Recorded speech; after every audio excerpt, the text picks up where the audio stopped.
more.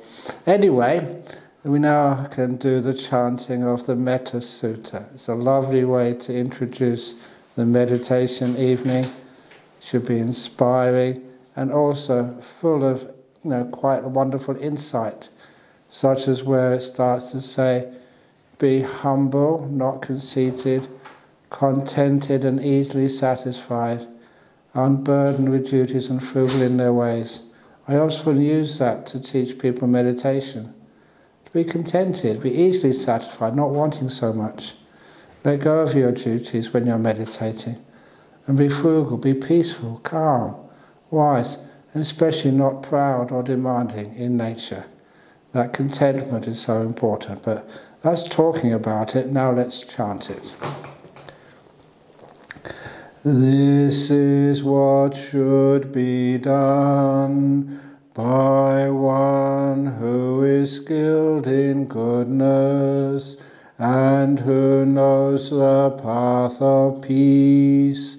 Let them be able and upright, straightforward and gentle in speech, humble and not conceited, contented and easily satisfied, unburdened with duties, and frugal in their ways, peaceful and calm, and wise and skillful, not proud or demanding in nature. Let them not do the slightest thing that the wise would later reprove, wishing in gladness and in safety, may all beings be happy. Whatever living beings there may be, whether they are weak or strong, omitting none, the great or the mighty, medium, short or small, the seen and the unseen, those living near and far away, those born and to be born, may all beings be happy. Let none deceive another or despise any being in any state. Let none through anger or ill will wish harm upon another, even as a mother protects with her life her child, her only child, so with a boundless heart should one cherish all living beings, radiating kindness over the entire world, spreading upwards to the skies and downwards to the depths, outwards and unbounded, freed from hatred and ill will, whether standing or walking, seated or lying down, freed from drowsiness. One should sustain this recollection. This is said to be the sublime abiding, by not holding to fixed views, the pure-hearted one, having clarity of vision, being freed from all sense desires, is not born again into this world. Sadhu, sadhu, sadhu. Excellent. Okay. Over to you, Ajahn. Excellent. So what we usually do, maybe 20 minutes, 25 minutes introduction about some part of meditation.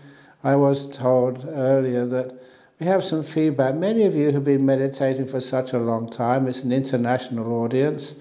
And so a lot of you would love to have deeper instructions into meditation, and most importantly, how to experience it, not just the theory, but actually how it works.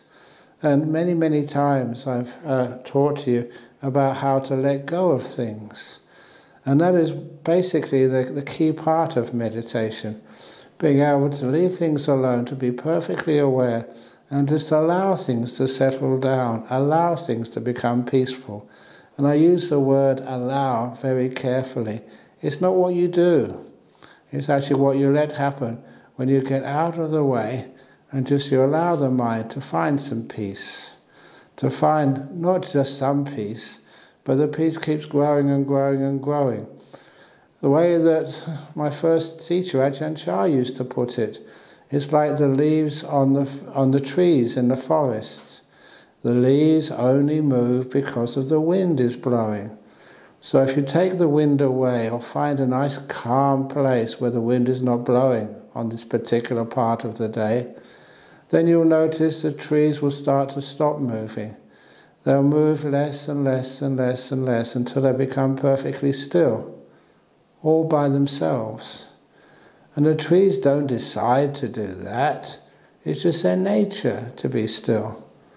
As long as we don't disturb them, the leaves will come to a state of stillness automatically. And that is what Ajahn Brahm taught me. If you want to experience that stillness, just learn how to be aware, and your effort, your mindfulness, your kindness, that is almost to restrain yourself from trying to control things and make things happen. Instead, you sit down and let things happen. Let the causes be put in place, and the cause is to have this kindfulness. And I thank you for mentioning the importance of that word, kindness, as well as mindfulness, because when those two go together, it really does start to make the meditation powerful. Remember what kindness is. Kindness is like opening the door of your heart to what's happening right now, allowing it to come in unconditionally. And that's an important part of the mindfulness practice. It's not mindfulness deciding what you're going to be mindful of and what you're not.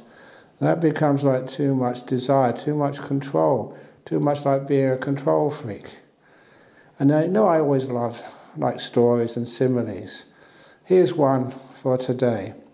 That once, you just been on one of these wonderful evenings for the Armadale Meditation Group, and then afterwards, you have a walk outside, you get a telephone call, and somebody said, "Hey, are you free this afternoon?"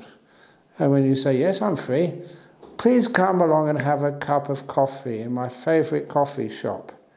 He said, "I know you prefer, tea sometimes, but I like coffee, and I think you should take this coffee. It's very good for you. And so we'll go to this coffee shop, and we'll sit in the back. I know you like sitting in the front, but I like sitting in the back. And we'll have a muffin, not what you want, which is a biscuit, because I like muffins. And I want to talk about politics, because politics is really important in this world, not this silly meditation and religious stuff. So we'll talk about politics, we'll have a muffin and a cup of coffee sitting in the back, and we'll stay there for 1 hour.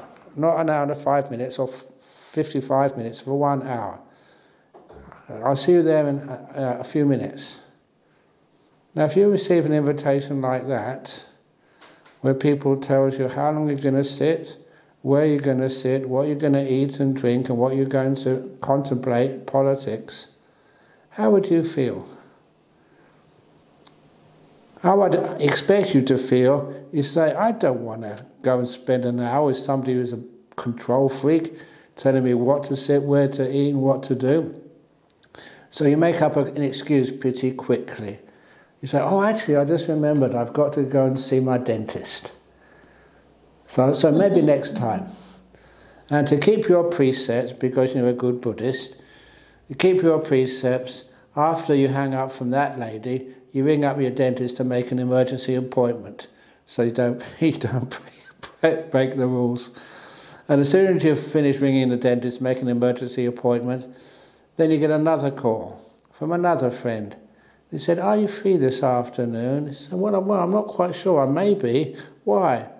"We know this tea shop you really love. Now, I usually like coffee, but a cup of tea might be really, really nice." And your friend says, "And I usually like sitting in the back, but we can sit in the front if that's where you like to sit. And also that I know that you're very interested in meditation. Maybe we can talk about meditation today." And when somebody, they invite you and they don't tell you where to go, what to drink or what to eat or where to sit or what to talk about, they want to talk about what interests you, then of course what happens next? You say, "Okay, I'm coming." And you ring the dentist again and cancel the appointment, and then you go to the tea shop, and you end up spending 3 or 4 hours over there.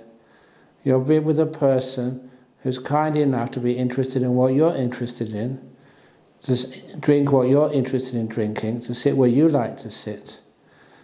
And I hope you can understand that simile, because sometimes that when it's time for you to meditate, do you tell your mind, "Okay, we're going to sit here, not on a cushion, we're going to sit on the hard floor, or we're going to sit on a chair, you're going to sit with your back straight. You're not going to sort of watch the breath as you usually do, you're going to sort of watch kindness or whatever. And you're going to sit for half an hour, not 35 minutes, not 25, just half an hour." What is the response of your mind? You're being like a control freak to your mind. It doesn't work. You just get tense.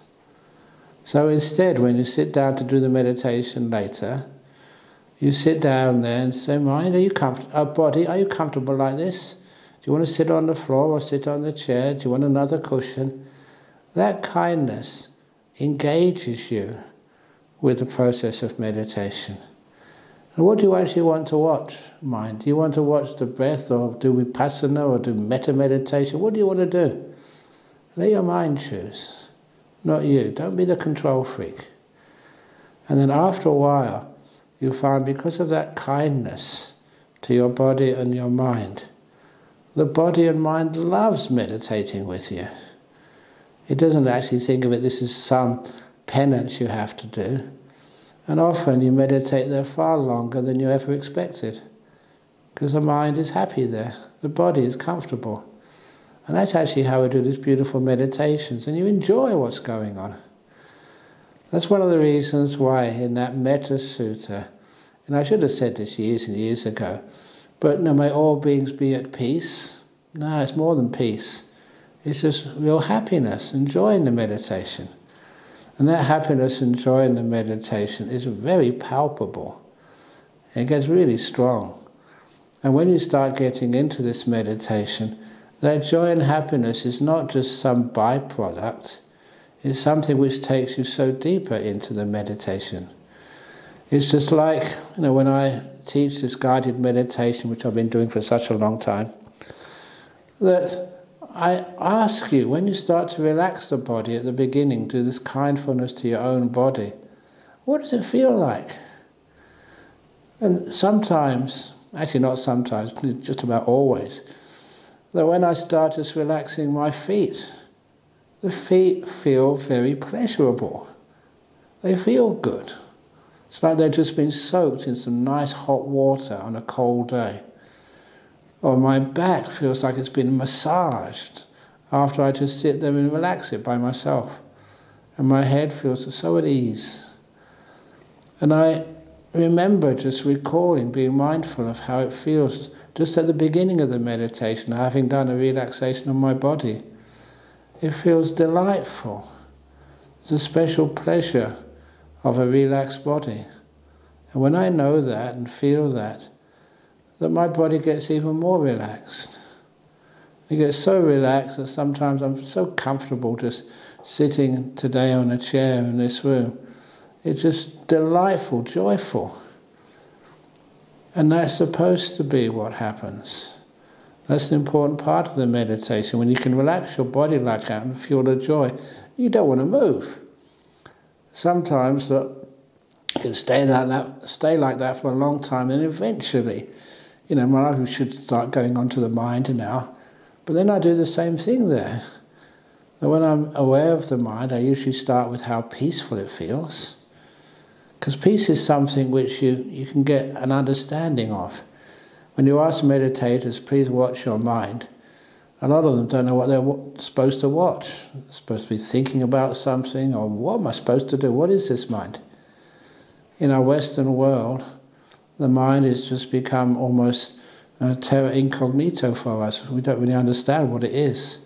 But at least you know the amount of peace which you're experiencing. That is a quality of the mind. The body may sort of help with creating that peace, but it is a mental state, a pure mental state. And so once you start to feel that peace, you know how peaceful you are. You also get insights into what causes the peace, what maintains it, and how what it feels like, and how to take it even deeper into deep, incredible states of peace. And when that mind gets very peaceful, it also gets so delightful. And this is where the cause of it is so well known. Being in this moment, no past, no future, you don't learn from the past as much as you learn from the present, and the future is being made right now. So when you're in the present, that just encourages you to stay here. And the more you stay in this present moment, the more delightful it feels. As long as you use that kindness. The kindness that softens everything and makes it gentle. It takes away fear. When you're in a place where other people are kind, you trust them, they've been so helpful and caring for you for such a long time, all the fear and the tightness of the mind disappears. And that's so important, to get past fear in meditation. So not just the body relaxes, but the mind relaxes as well. When the mind relaxes, it's just being here, just being peaceful. And that by itself feels gorgeous, feels beautiful. And that means the mindfulness starts to increase in power. And something which, actually basically it's one of my focuses. I hadn't heard so many people talk about the powerful states of mindfulness. It's not just like you're aware, you're really aware. Like you've got a flashlight looking at something, not just like a candle looking at something. You see very, very powerfully, very deeply. And I'm sure that many of you have experienced that. The mindfulness power is increasing. And as it increases, it's just gorgeous. You get the happiness and the beauty and the joy, the bliss. And I know that in some traditions they think that something's going wrong if you start to enjoy yourself. It's almost like religion and happiness are the opposites. It's supposed to be ascetic. It's supposed to be grim. But I'm sure that many of you had enough meditation experience to know that some of these meditations are actually so peaceful and beautiful and so much joy. And that's an important insight. What is that joy? Why is that joy? And what does it do for you? I know that sometimes that Buddhists, they say, oh, be careful of joy and bliss, you will get attached. And I think that many of you have been following me for years know that to counter that stupid statement, that the attachment to the joys of meditation is dangerous, I quote what the Buddha said in the Pasadika Sutta. He said, anybody who gets attached to the joys of meditation, I mean the real joys, they can only expect one of four things. And that's the first stage of enlightenment, the second stage of enlightenment, the third stage of enlightenment, or the fourth stage of enlightenment. It's actually our path. The joy actually takes you out of this world and, out into these beautiful states of mind, which are powerful and full of incredible insights into the nature of you, birth, rebirth, other stages of existence, what this mind really is. And just, sometimes we just attach to the wrong things. But when we get into the pleasures of the mind, it's beautiful and not dangerous at all. It's one of the reasons why when often people ask me, is it okay to be attached to some things? And I always say yes, especially if you're on the back seat of a motorbike going through busy traffic. Please be attached. Don't fall off. Because a lot of times people have, these, they just believe what they're told, but they don't use their intelligence. So please use your intelligence. There are some things which are gorgeous to attach to and very beneficial. And of course, it's okay. And so anyway, what that also means is that you learn how to enjoy the meditations and see what that sort of happiness is. That's one of the reasons why may all beings be happy, not just at peace, to make it just more interesting, more powerful. And then when you get into real states of peace, the awareness gets even stronger. It's one of the reasons I've said this to many people, and I've said it to you now, that to test whether a person has got into a deep meditation. Because many times people say, I had this really beautiful light come in my mind, I had this incredible states of peace. I shouldn't really say this to you, but I've already started the story, so I have to finish it. What I usually do, I look at you. Now, for example, I can see Pinda in the video right next to mine. If Pinda came up to me and said, I had this incredible, beautiful meditation, I would look at him and say, Pinda, I'm sorry, but any male with a beard, they can't get deep meditation. And I'd look at him, see what he says. I'd try to offend him. And just to see, because after you've had a nice deep meditation, there's no way in the world you can get offended or angry or upset or anything. It's just like a test. Have you really had those beautiful experiences just recently? And if you had, nothing in the world can upset you. You're just so peaceful. You still have that energy from that experience of leaving the world of the five senses and going to the world of the mind. And it's a gorgeous energy. Like you're walking on clouds. And I love people to have that, because that starts to show you what this mind and body are capable of and what meditation does. And there's just too many people I've met in our world that sometimes, because I travel around a lot, sometimes people come up to me and said they had this incredible experience years ago and they didn't understand what it was. And when they actually explain it to me, I say, this is what you also experienced as well. I say, yeah, how do you know? So that was a nimitta experience, that was a jhana experience. And then they just get so happy they've had the information of what happens and what it means and how it can be well used. These are powerful experiences. But anyone who meditates, why not? You don't get here by wanting it, you get here by just being peaceful, relaxing to the max, just being in this moment, watching peace, not wanting anything in the whole world. And with that degree of contentment, the mental energy builds up. You don't have any fear, no excitement. You allow this mind, you allow it to happen. You allow it to energize. You allow these beautiful states to come up. And when they do come up, it's my job to tell you what they were and to encourage you never to be afraid, but take these even further and just see and enjoy the beauty of where they lead. And I don't know why these states of meditation, what the Buddha taught, why people don't teach them more. I've seen ordinary people like you. You can do it. Maybe not today. Who knows? But it happens. So, I encourage you. Okay, so that's just a little introduction on the deeper parts of the meditation. Sometimes I kind of restrain myself from saying these. I think I'm just indulging myself. But hopefully you enjoyed those. instructions. So anyway, now we can start the meditation.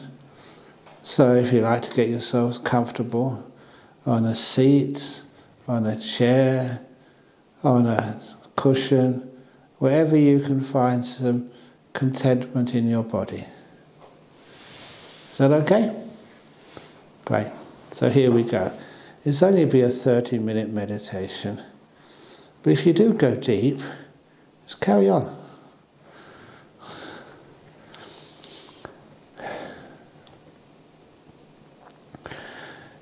So sitting down, you have nothing to be worried about, nothing to be concerned about. All what I ask you to do is to relax your body to the max through kindfulness. And I'm going to describe how I am doing it so you can follow along with me. I'm dealing with my body, not yours. So just adapt. Get the feeling of what's happening, and you can adapt accordingly. So the first thing I do is to make sure my feet are comfortable. So how I do that, I ask my feet, as if like I would ask you, how are you today? So now I do that to my feet, to both of them. How do you feel? And I do that with not just academic interest, with like, I care about you, you're my feet. And I would do whatever I need to do to make you comfortable. So I adjust them. One of the other things I like doing is I don't wear socks, so I can actually feel the interface between the bottom of my feet, the skin, and the carpet in this room. I feel that, and I always get really interested in these sensations on my body. Usually I'm walking wearing shoes or crossing my legs, so this is quite unique for me, sitting on a chair and just feeling a carpet under my feet. At the same time, I make sure my feet are comfortable. There's no stress on them at all. Stress is when I can feel tightness or things are squashed, and I know that that will cause pain even later on. And I also realize, having got to know my feet very, very intimately, I would say, I know how they feel and I know how to relax them. I can just look at them like I'm doing now and ask them to relax. Request kindly, if they don't mind. And a feeling in my feet, honestly, it gets more relaxed than it was 10 seconds ago. I can feel that I'm not tightening up any muscles in my feet, or on even the top of my feet, and around the ankles and the heels. And my job is just to make my feet as comfortable as I possibly can. And to do that, I'm starting to build up my mindfulness and my kindness. The two help each other. The more mindful I am, the more kind I can be. The more kind I can be, the more mindful I am. So I'm really kind to my feet now. And sometimes I thank them. All those years they've taken me around to so many places, in the old days into Armadale to give the Tuesday talk, overseas. But anyway, once the feet are comfortable, I go up to my ankles. I do the same there. I can't really move my ankles. I can move my legs, but I can notice how the ankles feel and kind of wish them well. Imagine I'm kind of stroking them so they can relax too. So there's no pressure on them. And I move up from the ankles to the calves of my legs and the front of those lower legs. Whatever I can feel and know in that area of my body, I can feel them very clearly now. And over the years I've got to know there's a special feeling.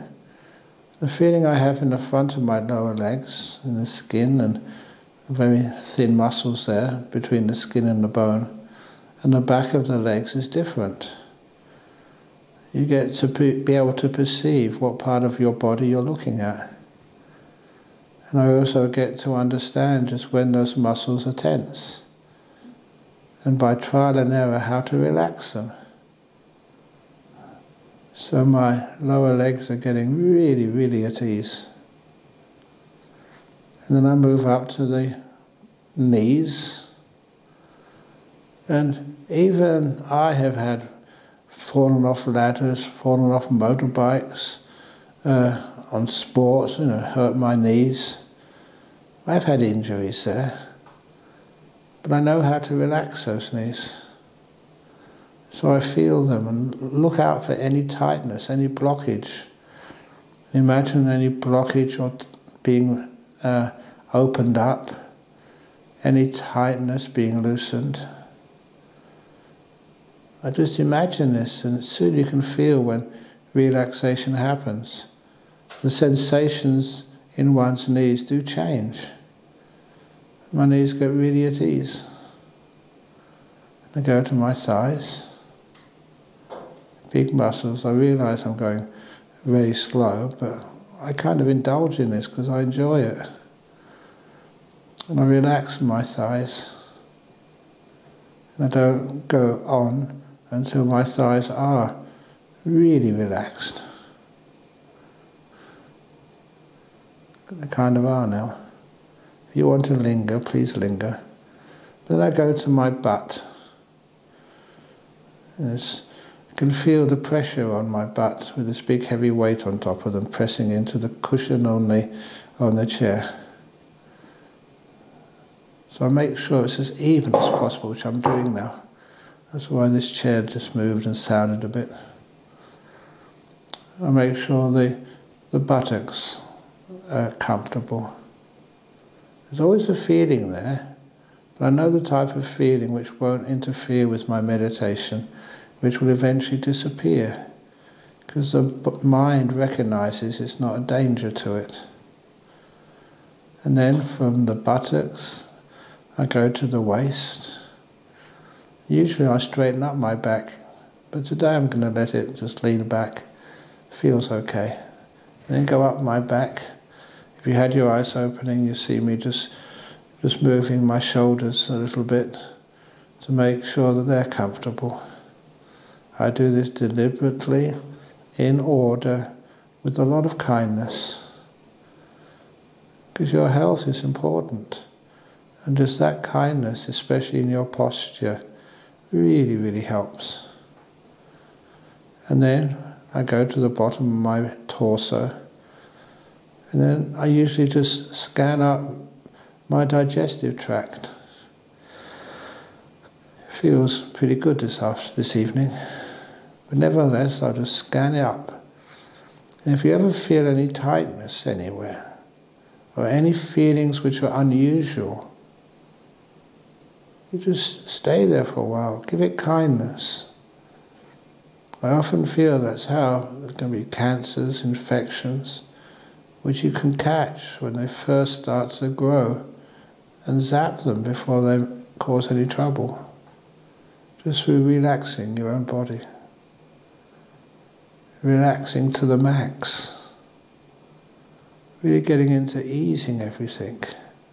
Opening it up so there's no tightness or tension anywhere in your body. So I'm moving up from my lower intestines to the upper intestines. Picking up anything on the way. And calming it to the max. And get past my stomach to my lungs.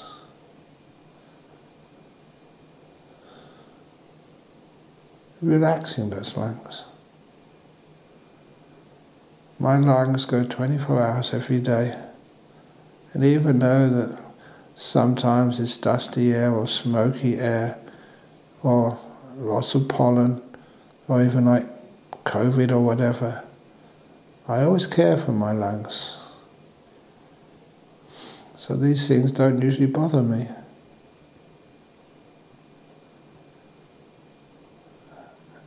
I'm aware of my lungs now, relaxing them, giving them heaps and heaps of kindness.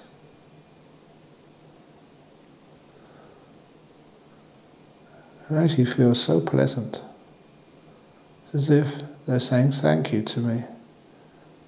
Thank you for caring for us. I don't just take them for granted. I go up to my heart region. I don't interfere with my heartbeat. I'm just kind to it. And from there up to my shoulders. Shoulders can be tight. It's a sign of some nervousness or fear. So imagine those shoulders as if that's two invisible spirits are actually four, two on each side, are just stretching those muscles, making them unnaturally tight. And I invite those invisible, imaginary beings to let go of my shoulder muscles so they can become loose, they're not held tight. No one's watching, because we've all got our eyes closed, so you can do whatever you want and become really relaxed. I go down my upper arms, past my elbows, which are comfortable.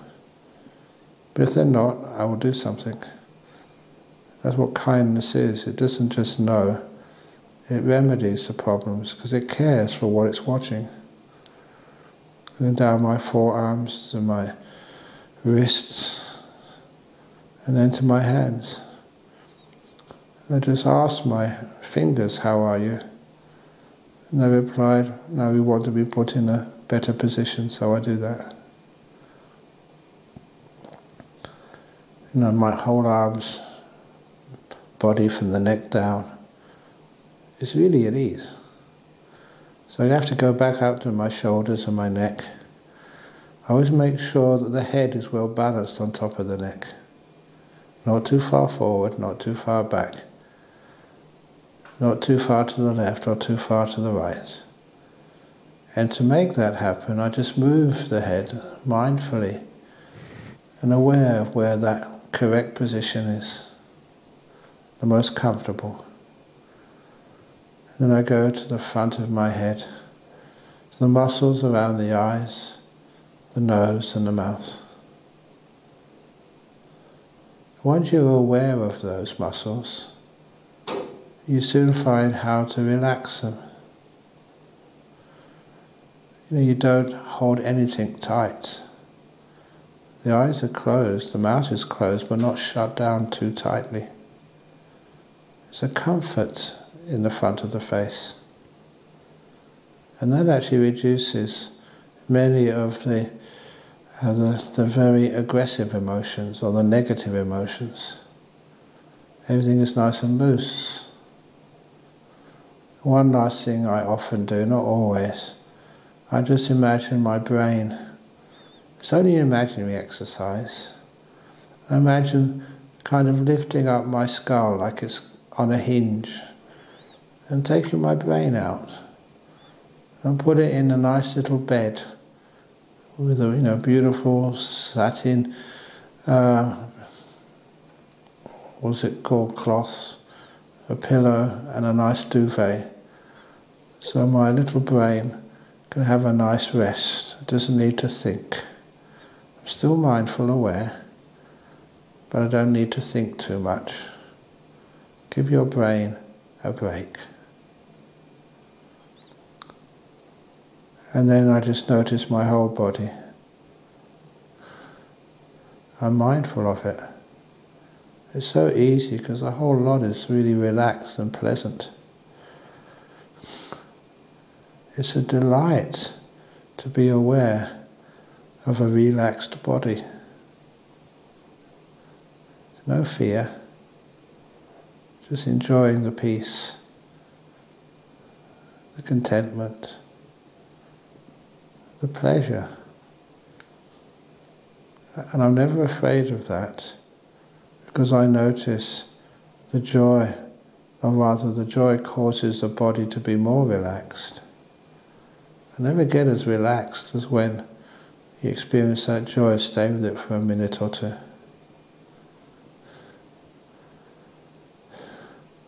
By this time, my mindfulness and kindness is really buzzing.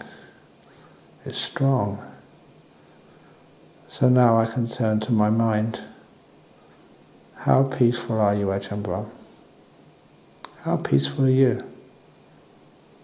So I turn to mind to notice peace, what it is, to recognize it, and recognize its causes. Because the awareness of the body is present moment, you can only be aware of the body now, truly. And you have been kind. It's pretty easy to watch peace. You're probably already quite a lot peaceful. What does peace feel like? You get to know it, not in words, but in your just emotional sensitivity. What is peace, and how does it get disturbed? How does it grow stronger? It's natural that the silence comes into the mind. You don't need to describe anything, to judge anything, to assess anything. You just experience the emotion of peace and silence. To me, it kind of feels irreverent to try and grab it and imprison it in words. We just know. And that's the purest of knowing. All you do is stay here. After a while, that mindfulness, that joy will get stronger and stronger. You may experience your breathing, but more than that, the joy. And soon that turns into these beautiful lights in the mind, the nimittas. If that happens, don't disturb them. Just enjoy to the max. And I will be quiet for a few minutes.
So it is getting close to the end of this short meditation.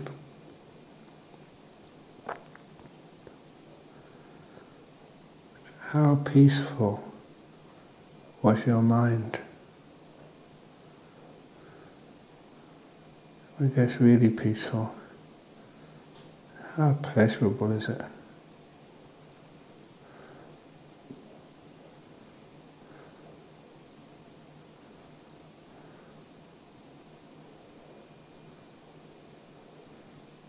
Sorry, I have to finish off the meditation soon. But before you open your eyes, I want you to know how your mind feels. How does that make your body relax even deeper? Right now my body feels incredibly relaxed. These are the benefits of meditation. Let alone the peace and the bliss and the good health.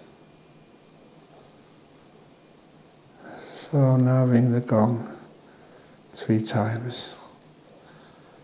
When the last sound of the gong vanishes, fades away, then you can let your eyes open to end the meditation.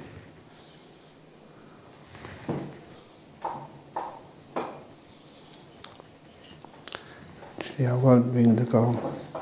I will let it chime.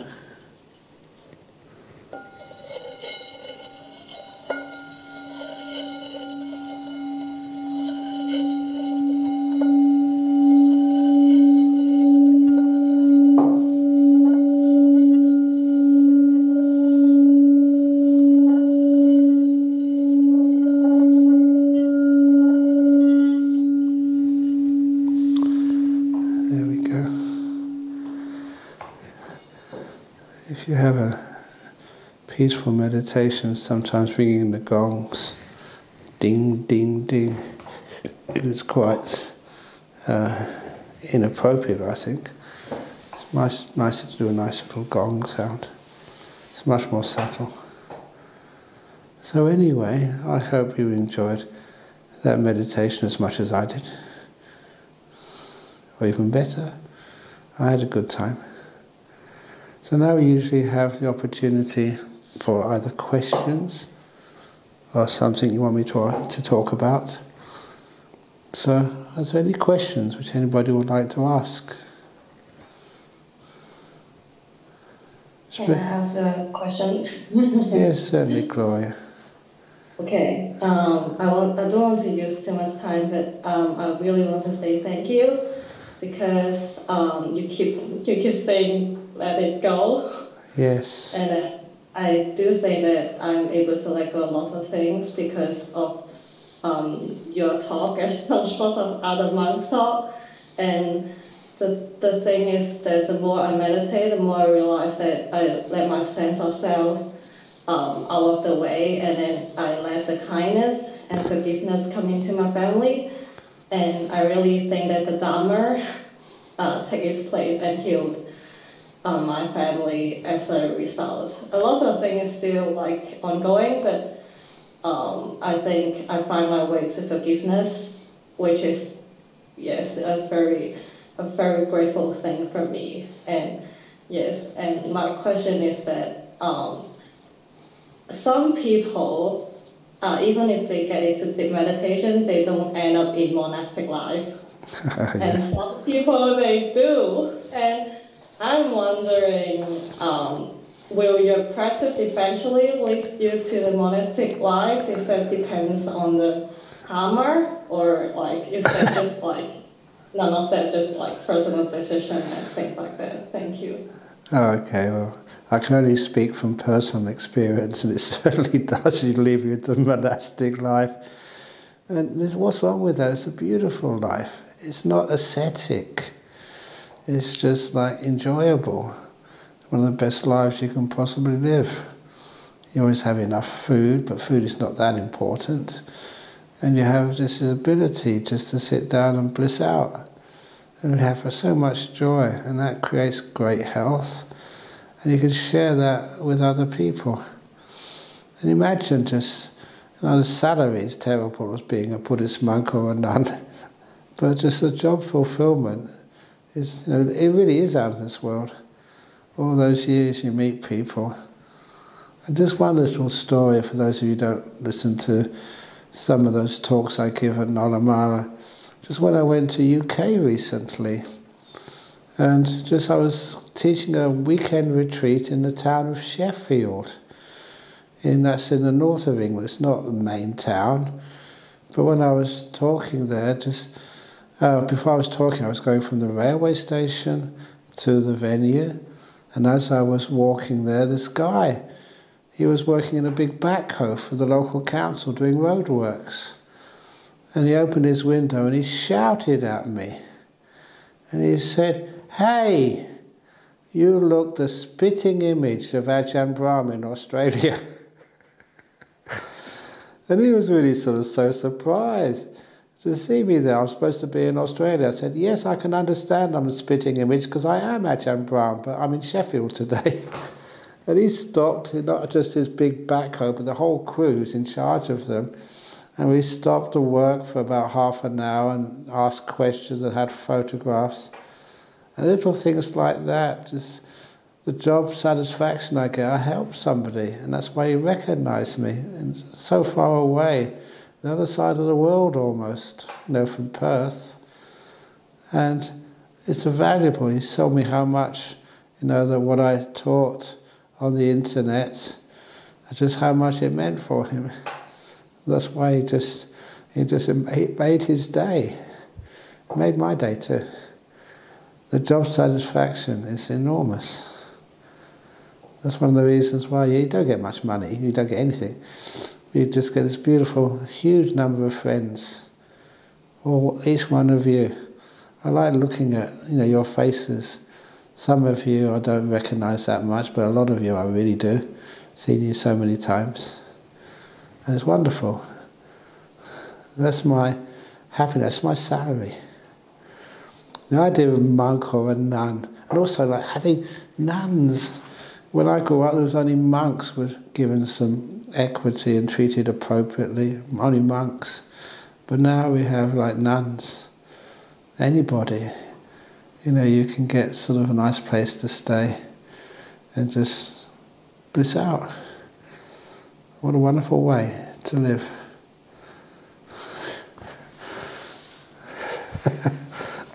So sometimes it does, and why not? You've got a huge smile on your face now, Gloria, and that's something you can kind of understand what it feels like. In the time of the Buddha even, that the local king, the king of Savatthi at the time, he used to love going to a monastery after work, go see the Buddha. And then when the Buddha asked him, why? You're such a busy person. You've got all the comforts of your palace. Why do you come in here and see me? And one of the things the king said was, because every time I come in this monastery, all the monks and nuns are always smiling and happy. Just that was enough, to give so much joy and peace and happiness, to the king.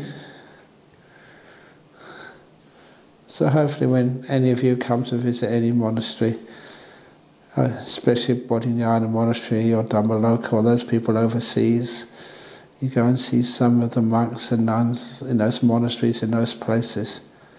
Hopefully just going in there, you can feel just the happiness and the joy, and you pick some of that up for yourself. It's gorgeous. Okay. Okay, Ajahn, that's wonderful, and Gloria, is so beautiful, the smile. Yeah, it is. It's a bit. Ajahn, I've got some questions, sorry. Okay, no, please go on. Questions in the chat, would you like me to read them? Yes, please. Yes, please, yes. I'd like to ask Ajahn so many meditation questions about methods like metta, meditation, death contemplation, samatha and vipassana. Do they carry the same purpose? What is it? and what is next in meditation after these methods? Now they're all the same. Every meditation is the same. Okay? So, even like, someone was asking me that, well, what about something like we do these death contemplations? You see, like a skull. And they said, well, you can see a skull. And this is what we do. We look at the skull and it grabs our attention, but we give it kindness. And after a while, that skull becomes beautiful. It's usually white. It becomes almost iridescent white. It turns into one of these nimittas. And you bliss out and you get into jhanas and the insights come from there. Basically, there's only one way of meditation, and that is like letting go. And then the body vanishes, the 5 hindrances disappear, and you get so much joy and happiness and bliss. Whatever you call it, doesn't really matter. But you need all of them. That's why stories, again, I think, Sam and Vi. Sam, and Vi, these two people, they lived together. And they also had 2 dogs. One was called Metta the dog, the other one was called Anapana. And so one day they decided to go up Meditation Mountain, after lunch. And so they took their 2 dogs, so Sam and Vi, Metta and Anapana, went up Meditation Mountain. And Vi took her camera because she wanted to get some nice insight shots. Sam just loved the peace up there. Metta the dog just loved it because it was happy. You know how simple dogs are. So the higher that Metta got up Meditation Mountain, the more she was wagging her tail. She was such a happy little dog, and the happiness and the joy and the kindness just got even greater the more it went up Meditation Mountain. When they got to the top of Meditation Mountain, the view was incredible. You could see the whole universe. But it was so still and so full of bliss. But Anapana, the reason I just used to bring that dog into the picture as well, because when you get to the top of Meditation Mountain, Anapana vanishes. No breath left, you're totally still. This is what meditation is. You can say you do this meditation and that meditation, and no, just let go. Make peace, be kind, be gentle. And then you get peace, you get bliss. You may think you're starting on this way or that way, but no. You can start whichever way you want, a bit of this and a bit of that. But after a while, it all gets so peaceful and still. Not you do one first and then one next. It just gets deeper quite naturally. More peaceful, more blissful, more easy, effortless. You don't do anything. You vanish. Okay? Well, that sounds very okay, Ajahn. And we have some more questions here. Shall I continue reading? Oh, please, yes, as much as I can. Today, during meditation review in the group, I had tears, even though it is without any accompanying emotions. But some kind of emotional understanding or emotional relief, although I cannot identify the causes exactly, I find that sometimes it happens to me at retreats too, especially at the last day of meditation. I wonder if this symptom is a known symptom, just curious, as I did not expect to be joining today's meditation. It is purely by coincidence, and the tearing is also unexpected. With much gratitude. Excellent. Look, just getting joy in meditation is a form of what they call this piti, this joy which comes up in meditation, brings tears to your eyes. There's nothing wrong with that. It's a marvellous thing. If you get nice and teary, just let it come. Because it's very pleasant, you're very high. It's just so many times.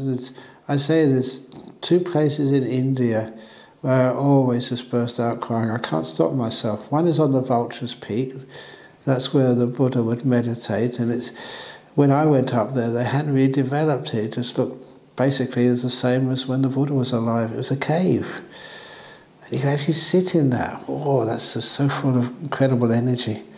And the other thing which I cry at is the Dhammacakka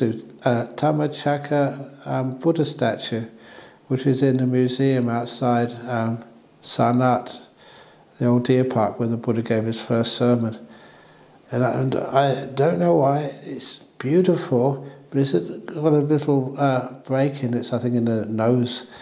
But nevertheless, every time it just brings back so much inspiration. And I can't help myself by crying. Tears of incredible joy. These are all happy states. And sometimes, other times, you listen to a talk by a great teacher, and it brings incredible joy. And just that's what happens. The happiness gets so strong, you burst out crying. So if that's what happened, well done. Yes, I love a good cry, Ajahn, especially when something moves me deeply. It's wonderful. Excellent. I have another question for you, Ajahn. Yeah. How do you transition from retreat settings back to busy lay life? I find that sometimes it's very difficult and not so enjoyable for me to come back. Yeah. It takes a couple of days to rebalance. Yeah. My mind is so sensitive that even reading can be painful. Yes. But what you actually do is that when you go back to work, whatever job you have, no one works 24 hours a day, 7 days a week.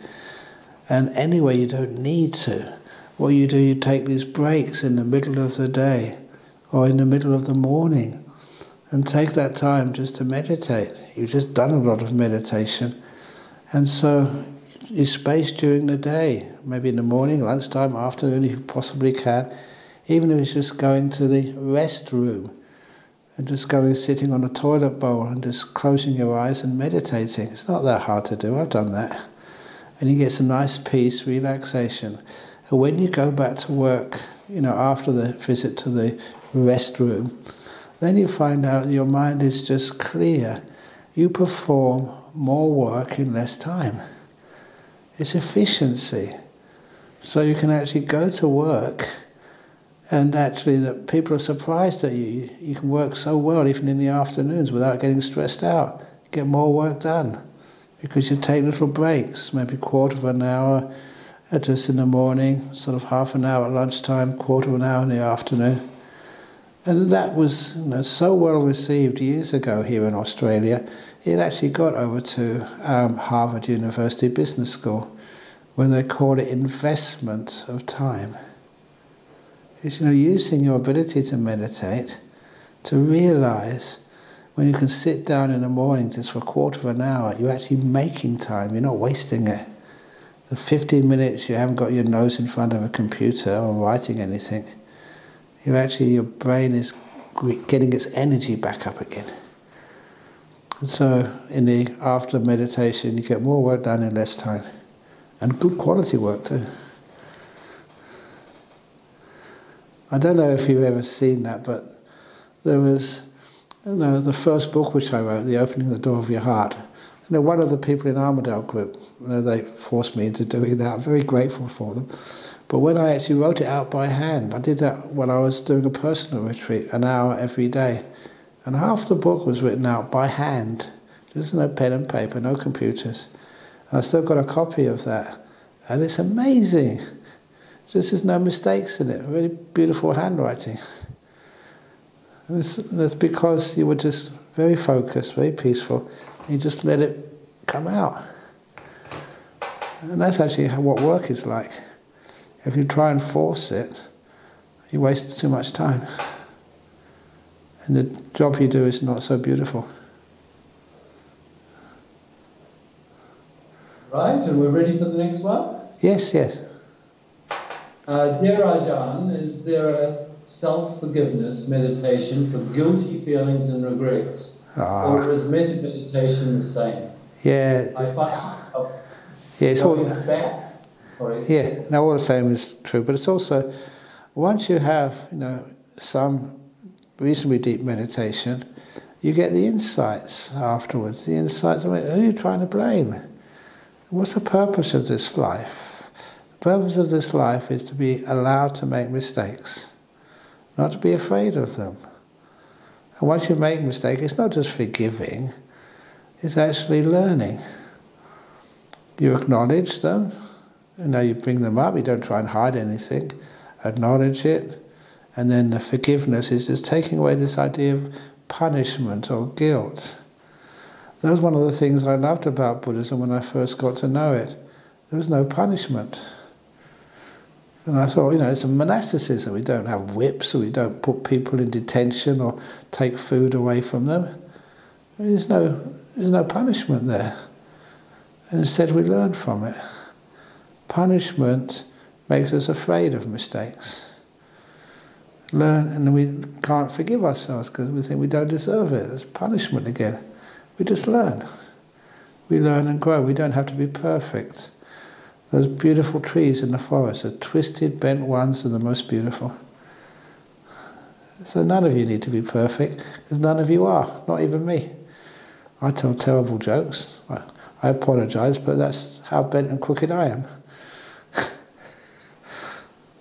Okay?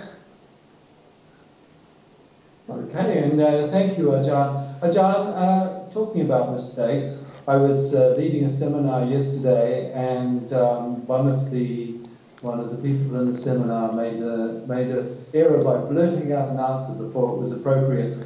I brushed over to him and gave him a big hug and said, "Thank you," because everybody was laughing. I said, "Thank you for bringing joy to our group." Yeah. I was thinking of you as I did it, Ajahn. Yeah, thank you. That's how I was taught. You make a mistake and it creates laughter. What a wonderful gift it is. I think we should all determine to make more mistakes in life.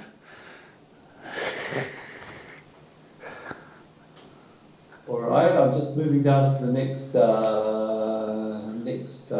question.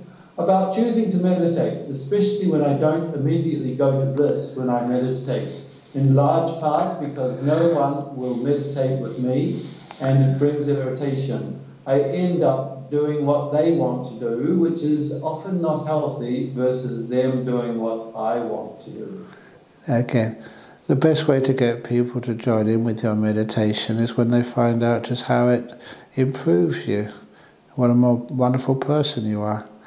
So, you're not with other people 24/7. You have your little room somewhere or a little part of a room, and you learn just to grab that time, make that time. You need that time and you deserve that time. So you close your eyes, and when you close your eyes, no one can interrupt you. They may try, but then you resist. This is my meditation time, so you grab it. And you grant yourself that time to meditate, and when you do, you don't get blissed out every time, but what you do, you get much more peaceful than you ever did if you'd never meditated at all. That's why I always like to ask people at the end of the meditation, how do you feel? And you'd be amazed, just even people starting meditation, they do feel a lot of benefit. And when it really starts to take off, it's huge. So you grab, you take control of your life. Not control, but you deserve that. So you do your meditation and have a wonderful time by yourself. I meditate by myself most of the time. It's wonderful. Because I'm just, myself disappears. So I always meditate with no one.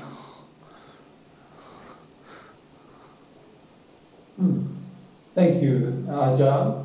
Here's a new one. Question, how long to be able to do present moment awareness before moving on to silent awareness of present moment? It happens by itself. You don't time it. You're not trying to beat your personal best. You just go into just this moment and see what happens next. I never actually time myself. Even on this meditation, just going into the, relaxing my body, then going into peace, going into, not to silence, no inner chatter, and then just my breath comes up when it's ready. It does it automatically. You don't time it. When the mind's peaceful, the breath will happen. And when the breath has done its job, then the beautiful lights come up in the mind, the nimittas, the bliss. It's a natural progress, and sometimes it takes a long time, sometimes it takes a short time. And how long does it take when you plant, say, a rose before it actually blooms? So, it's a natural thing. Don't actually say, when should I do this and when should I do that? Just butt out and just trust your mind. And just have kindness and awareness, that's all. Thanks so much for today. I'm new to meditation and Buddha's teachings, but life experiences over the last few years have shown me that Buddha's teachings and meditation are paths I need to follow and learn from. I'm in Mandurah, not far from the monastery, but I don't know any Buddhists in Western Australia. I was just wondering what you would recommend as next steps I could take to learn more and become more involved in Buddhism and meditation. Crikey, there's heaps of Buddhists in Western Australia. Many of you started here. So what to do is just either get online or just come and visit. Mandurah is just half an hour, 40 minutes from monastery. You can go up and see our city centre. We've got a few other places all over the place to see our nuns' monasteries. So we've got Western Australia pretty well covered. So just get out there and have a look. Go on Google and look for Be for Buddhist. I see even Pinder over there, he's got Mandarin in there. No, I think Chris meant Mandurah. Mandurah. Oh yeah, sorry, yes, true, yeah. Bambi down there, so Holly, Busselton. Yeah, they're a bit further down. But anyway, Mandurah is pretty close to Bodhinyana. Right. Yeah, Serpentine is much closer. Yeah. So you're welcome. Come and have a look. Awesome, thanks. Will do. Okay. Thank you too, John. About choosing to meditate, especially when I don't immediately go to bliss when I meditate, in a large part because no one will meditate with me and it brings irritation. I end up doing what they want. Oh, I've already read it. You have it, yeah. I am just repeating. Yeah, I know that's... Is there anybody else who'd like to unmute and ask the final question before we move on? From Anonymous. Yes, it feels like the heart area becomes more vulnerable or relaxed.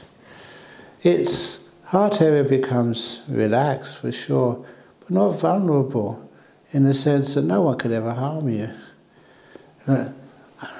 I was talking about some deep meditations, but even just some of the really fascinating stuff. Remember, I was a theoretical physicist before I became a monk, and I was fascinated by the power of deep meditation. And there was this group over in Sri Lanka who I would teach, and they, when I was in Sri Lanka about 3 or 4 years ago, they came to see me when I was teaching at a conference, and I got this call from the concierge of the hotel. One of your disciples wants to come up to your room to say hello. Is that okay? I said, yeah, sure. And he brought up about 16 others in this small hotel room. But it was really worth it because one of the guys, he's a really good meditator, and the leader of this group was a doctor, a medical doctor. And so one day he decided to do an experiment, on his, this guy who could meditate so well. And when he was in a deep meditation, he just exposed his arm and got out a scalpel and tried to make an incision in his arm.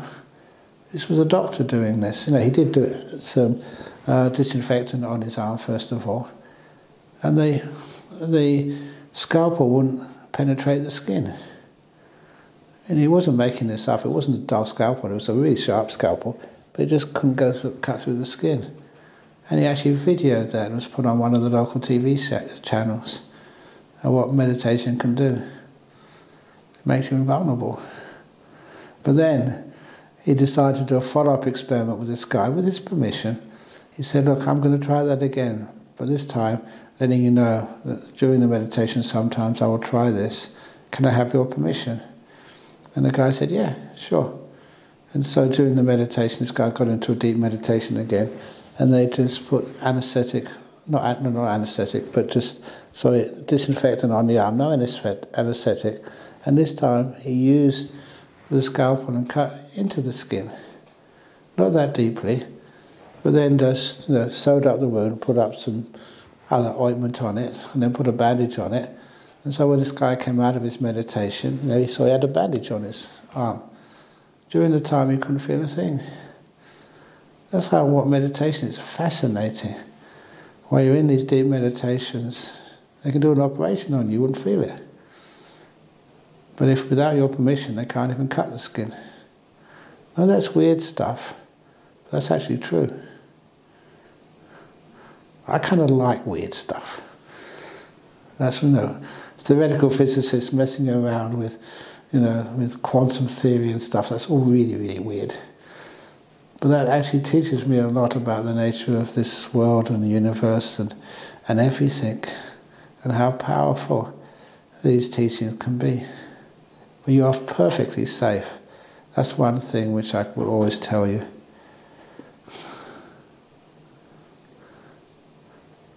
Can we squeeze in one more question? Certainly, yeah, certainly. Dear Ajahn, I've heard from other devotees that 7-day retreats are very good. Is there a difference after the 5th day?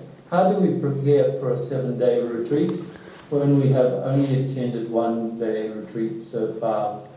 You just go for it, see what happens. So in other words, you never know how deep it's going to go and what's going to happen. And you never get anybody going crazy or running away. The worst part about it is, you get a call from your wife or your husband or something and some tragedy. So that's one of the reasons why you try to encourage people to go and email up the manager of the retreat if there's any sort of problem, so you can actually not use your mobile phone for all that retreat. And after a while, the days don't have any meaning. Just, what is time anyway? You just get up when you need to, and you go to bed when you need to. You can have a nap during the day, and you can meditate, and you don't have bells. So you just meditate, and it gets so peaceful and so joyful. And then, if it's one of my retreats, I'm around to answer any of your questions. If things go a bit pear-shaped for you, it's not pear-shaped at all. It's just maybe interpreting it in a different way. And the 7 days or the 9 days go beautifully. So it's not a problem at all. How do you change? You just get in there and just trust yourself. You get so peaceful after a while, you don't want to go home. Well, thank you, Ajahn. This evening your words have rung out all over the world, with over 61 people here this evening, and so thank you for that, Ajahn. Thank you sincerely. Would you like to leave us with a blessing tonight? Yes, certainly. Nati me saranang anyang buddho me saranang varang etena sachawajena sotite hotu sabada nati me saranang anyang dhammo me saranang varang etena sachawajena sotite hotu sabada nati me saranang anyang sankho me saranang varang etena sachawajena sotite hotu sabada. Which means by the power of the Buddha, Dhamma and the Sangha, the Triple Gem, may you all be happy and well.